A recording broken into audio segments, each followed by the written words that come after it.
चांगली अशी गर फिरवून चांगली भाजी भाजून घ्यायची। ही चटणी 8 दिवस जरी तुम्ही अशी ठेवून खाली तरी हिला काय होत नाही। ठेसा म्हणा, चटणी म्हणा, काही बी म्हणा। आज आपण करणार आहे वेगळ्या पद्धतीची, अशी कधीच तुम्ही खाल्ली नसेल अशी मस्त चटणी करणार आहे। चला तर पडदिशी तुम्हाला दावते कशी चटणी करायची आहे। कशी भाजी आहे का, ही आहे आंबाड्याची भाजी। माझ्या मैत्रिणीनं मला आणून दिलेली आहे।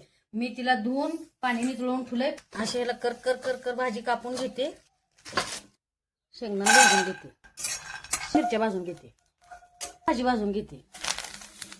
भाजीला पण चांगलं टक्कर भाजी भाजून घेते। भाजी चांगली भाजत आली थोडं तेल टाकायचं। चांगली अशी गर फिरवून चांगली भाजी भाजून घ्यायची।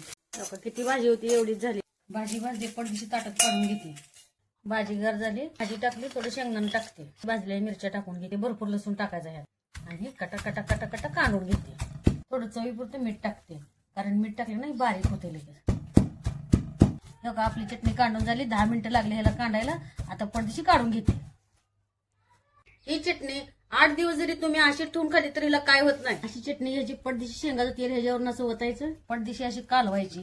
दरवेळी ज्ञानेश्वरी बघ कसं बघ केली अशी आंबाड्याची चटणी। कशी झाली बघून मला खाऊन सांग कशी झाली। खूप म्हणजे खूप छान लागते। आजपर्यंत मी अशी चटणी ना कधीच खाल्ली नव्हती। मला तर खूप आवडली। तुम्हाला पण आवडली तर व्हिडिओ बघून तुम्ही पण बनवा आणि कशी झाली तुमची चटणी हे आम्हाला कमेंट मध्ये नक्की सांगा। तिला चपाती आवडते म्हणून मी चपाती सोबत दिले। तुम्ही ज्वारीच्या भाकरी सोबत किंवा मकाच्या भाकरी सोबत किंवा बाजरीच्या भाकरी सोबत खा। तुम्हाला व्हिडिओ आवडला लाईक करा, शेअर करा, सबस्क्राईब करा।